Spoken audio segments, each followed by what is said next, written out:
I need you all to sit down, grab a cup of tea or a massive 32-ounce iced coffee if you're still holding on to your American roots like I am, because we need to talk about this. I've been living in the UK for almost 2 years now, and I genuinely thought I had a handle on the culture shock. I know what a cheeky Nando's is, and I have fully accepted that the sun setting at 4 in the afternoon during winter is just my life now. But there is one thing that I am still reeling from. One thing that absolutely short circuits my American brain every single day. We need to talk about the biggest difference in how kids are raised in the US versus the UK. And honestly, this is one of those topics where the fuller version is even better than the version I can put here. So join the membership below, because that's where I go deeper, get a little more personal, and tell the parts I usually leave out. So I was walking down my high street, which is what they call Main Street over here, and it was a typical British Tuesday. It was drizzling, the sky was grey, and walking toward me was a child. A tiny, tiny human. He couldn't have been more than 7 or 8 years old. He was wearing a slightly oversized school blazer, a little backpack, and he was completely, utterly alone. He casually strolled into the corner shop, bought a packet of Monster Munch and a Ribena, tapped his little debit card and walked back out, completely unbothered. My American fight or flight response was fully activated. I was literally looking around wildly, scanning the street for an adult, a parent, a guardian, anyone. In the US, we would never, and I mean absolutely never, let a 7-year-old walk to a store alone. If an American mother saw a 7-year-old walking alone to a 7-Eleven, someone would have the police on the phone. Amber alerts would be triggered, and the parents would be investigated by Child Protective Services by dinner time. But here, the shopkeeper just said, "Cheers, mate," and the kid went on his merry way.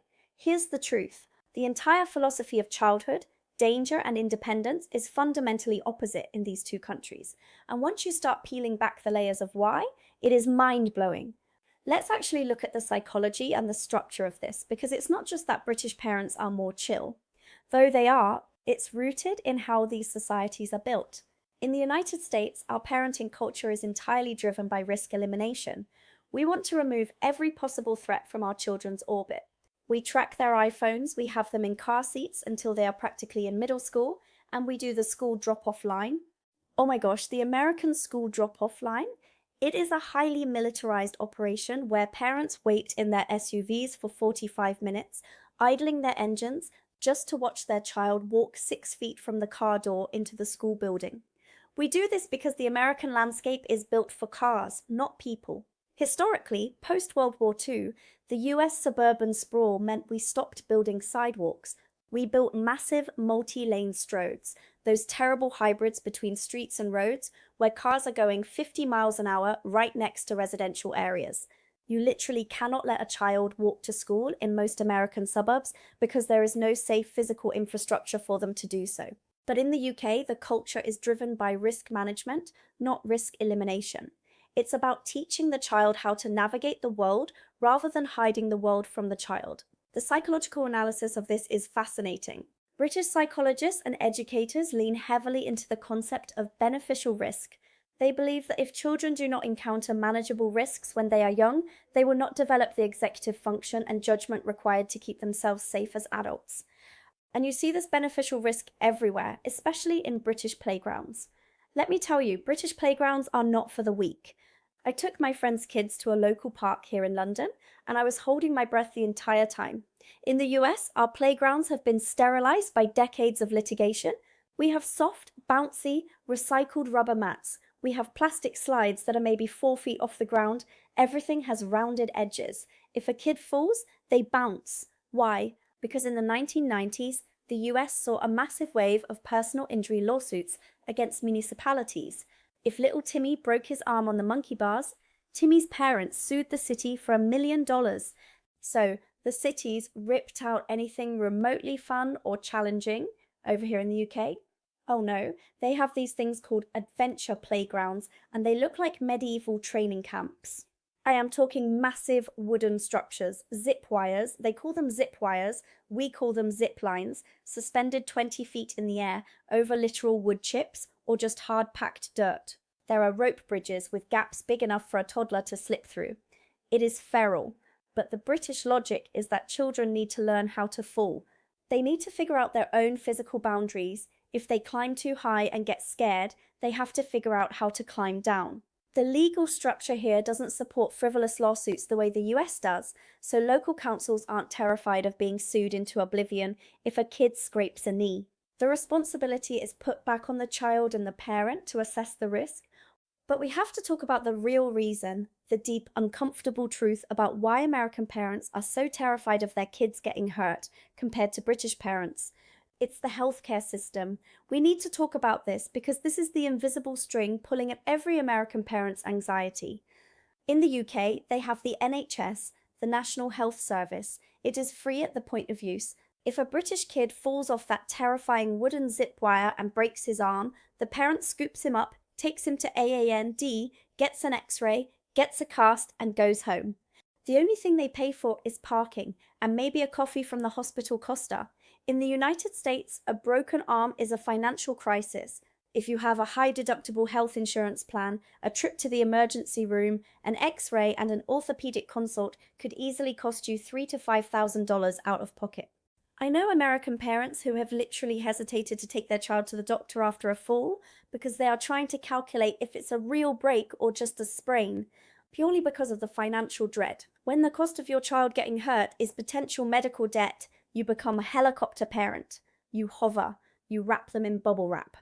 You don't let them climb the tree because falling out of the tree means a $3,000 ambulance ride. British parents have a baseline of social safety that drastically lowers the temperature of their daily parenting anxiety. They can afford to let their kids be reckless because the state will catch them financially if they fall. I was literally shocked when I realized how much of my own American anxiety was just financial trauma disguised as maternal instinct. And let's completely switch gears for a second and talk about pub culture. I know this sounds crazy, but the pub is the perfect lens to view the differences in family life.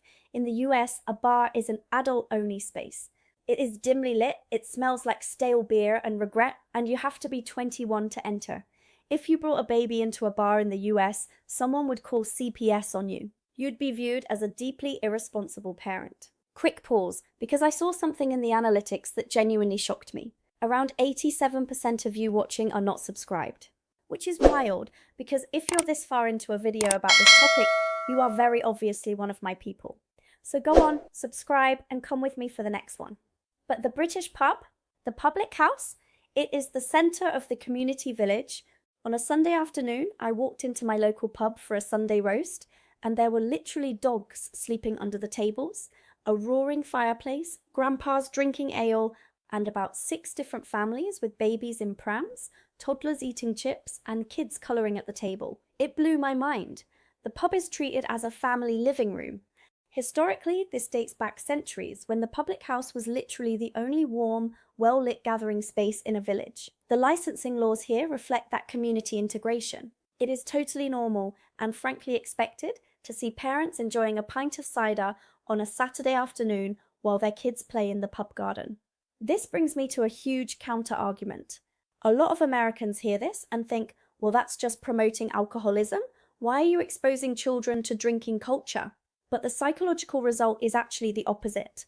Because British children grow up seeing alcohol consumed casually, with food, in a family setting, the taboo is removed. It's normalized. In the US, we lock alcohol away, we make it a forbidden fruit, until the magical stroke of midnight on their 21st birthday. And what happens? American college freshmen go absolutely wild and binge drink themselves into the hospital because they have no framework for moderate, casual consumption. British kids have been sitting next to a pint of Guinness since they were in a stroller.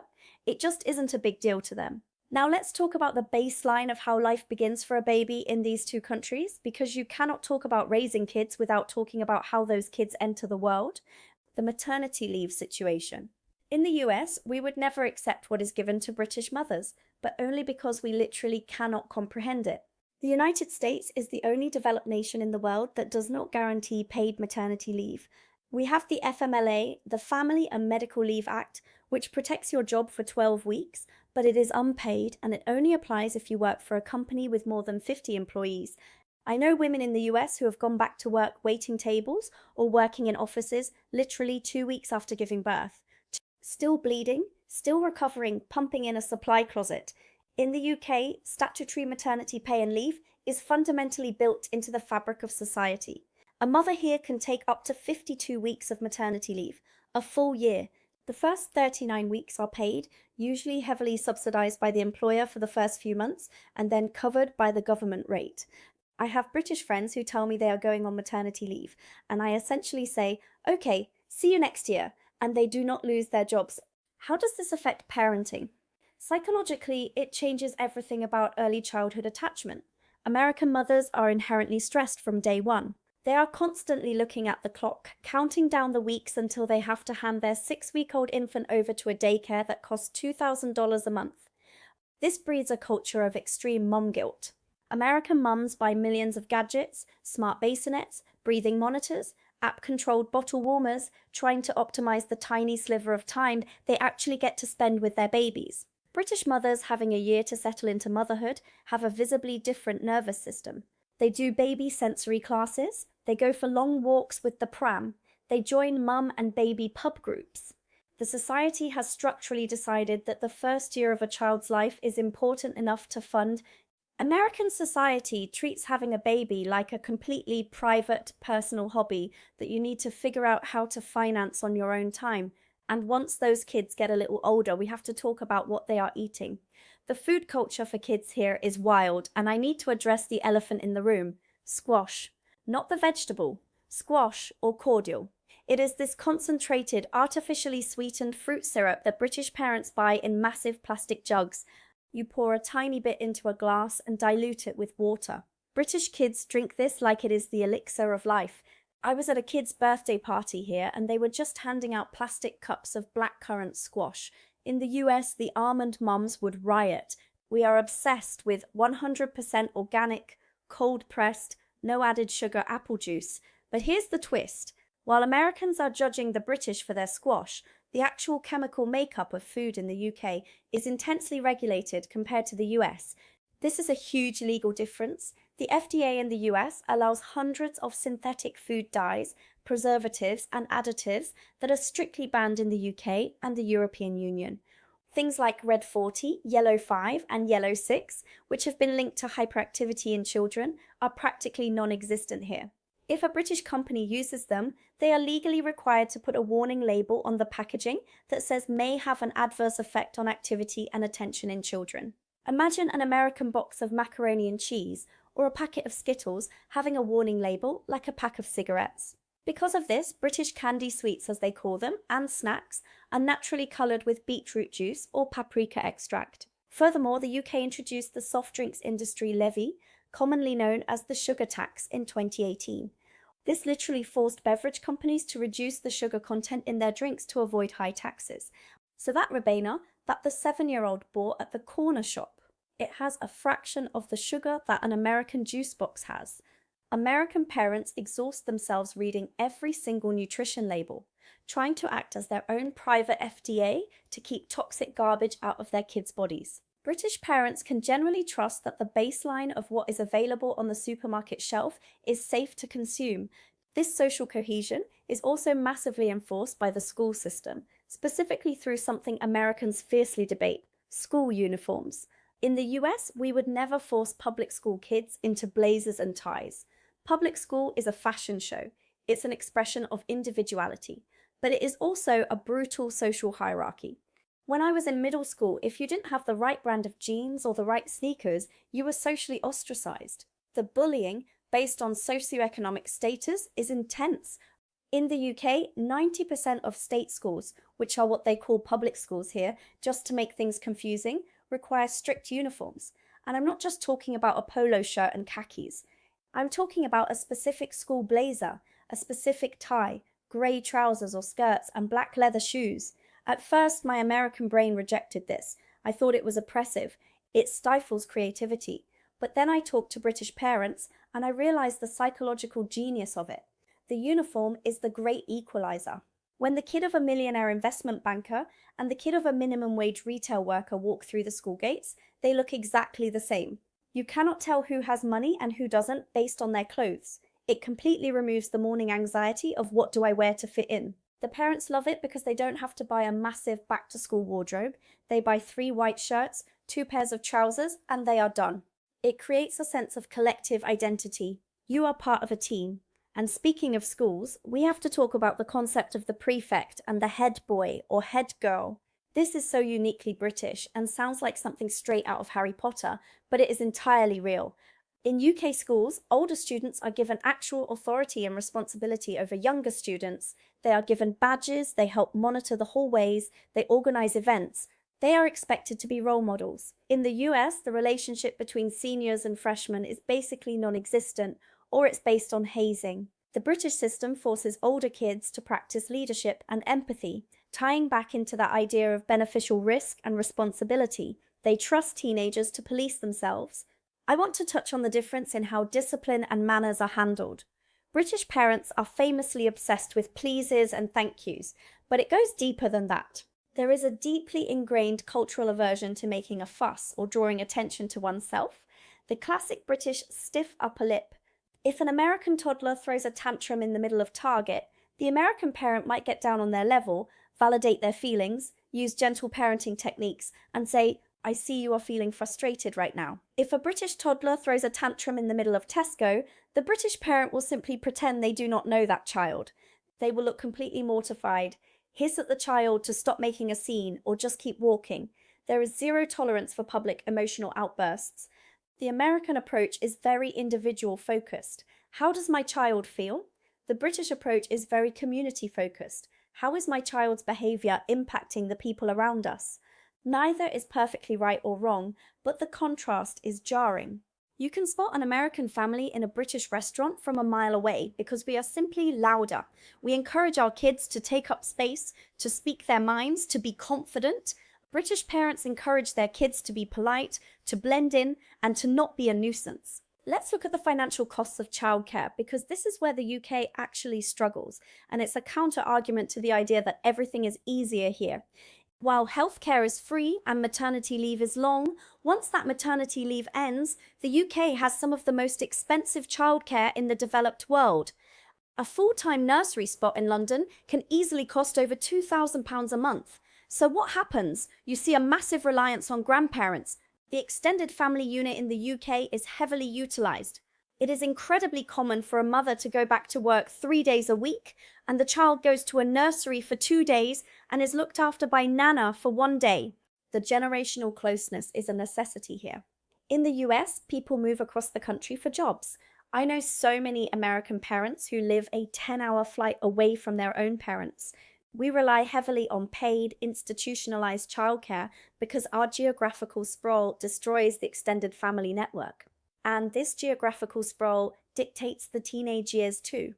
In America, turning 16 is the ultimate milestone. You get your driver's license. It is the key to freedom. Without a car in America, a teenager is effectively grounded. They rely on the mum taxi. In the UK, you can't get a full driving license until you are 17, and honestly, many kids don't bother getting one until they are in their 20s. Why? Because the public transport system actually exists. British teenagers take the bus, they take the train, they walk. They have a level of independent mobility from the age of 11 or 12 that American kids don't get until they can legally operate a 2-ton vehicle. A British 14-year-old will hop on a double-decker bus with their mates to go to the city centre, go to the cinema and get food, all without a parent in sight. That level of autonomy creates teenagers who are incredibly street smart and socially aware. But I have to be honest, as much as I admire the independence, the risk tolerance, and the community integration here, my American conditioning is deep. When I see those little kids in their oversized blazers walking next to a busy road in the rain, my heart still skips a beat. I still instinctively want to run over and offer them a ride. It is so hard to unlearn the fear that American society instills in mothers. We are taught that to be a good parent is to be a worried parent. If you are not anxious, you are not paying attention. We equate surveillance with love. We think that by tracking their locations, curating their playdates, and sanitizing their environments, we are being excellent protectors. Living in the UK has forced me to realize that true protection isn't about building a wall around your child, it's about giving them the tools to scale the wall themselves. It's about letting them scrape their knees on a wooden playground so they know how to catch themselves before they fall off something higher. It's about trusting the village, even when it feels terrifying. I was literally shocked to discover that maybe, just maybe, letting go of control is the ultimate form of parenting. The UK system is by no means perfect. It rains 9 months out of the year. Childcare is bankrupting young families, and I will never understand the appeal of a warm pint of ale. But when it comes to raising kids, they might just have it figured out. They are raising citizens of a community, while we are raising VIPs of our own isolated households. So the next time you're sitting in a 45-minute school pickup line in your SUV, listening to a true crime podcast and terrified of the world outside your locked, just picture a little British 7-year-old tapping his debit card for a bag of Monster Munch, walking home in the drizzle, completely fine. It completely rewires how you view the world.